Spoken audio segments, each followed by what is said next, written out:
Psychology is all about the interaction between what we feel and physical responses. This is especially true for emotions. Emotional theory is a core study of psychology. Remember that our definition of psychology is the scientific study of biological, emotional, and mental processes. But that doesn't mean psychologists agree on how our emotions work or what triggers them in our brains. Here we examine 4 key theories on how our brains process emotions. The James Lange theory states that arousal comes before emotion. In other words, an emotion-triggering event, say a big dog jumping at you, makes you jump and your heart starts to beat faster. Only after your brain registers these physiological responses does it pair with an emotion, in this case, fear. The Cannon-Bard theory, on the other hand, says that emotion and arousal occur at the same time. If this is the case, the big dog simultaneously triggers physical responses and mental or emotional responses.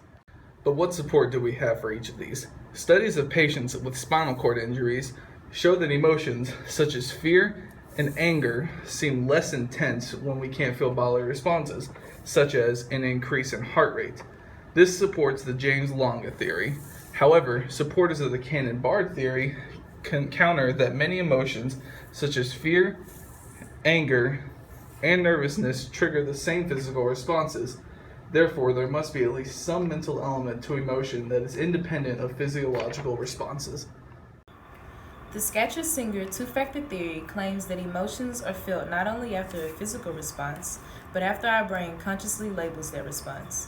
Emotion is a product of how we think.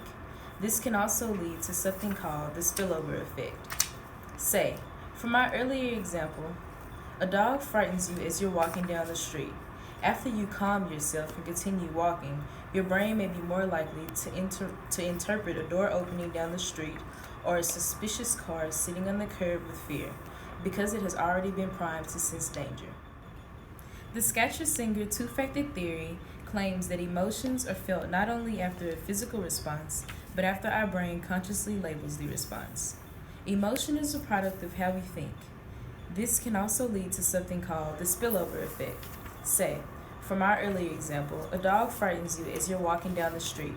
After you calm yourself and continue walking, your brain may be more likely to interpret a door opening down the street or a suspicious car sitting on the curb with fear, because it has already been primed to sense danger.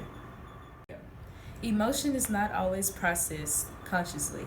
However, the theories of Zejonc-Ledoux and Lazarus emphasize that emotion is not always preceded by interpretation.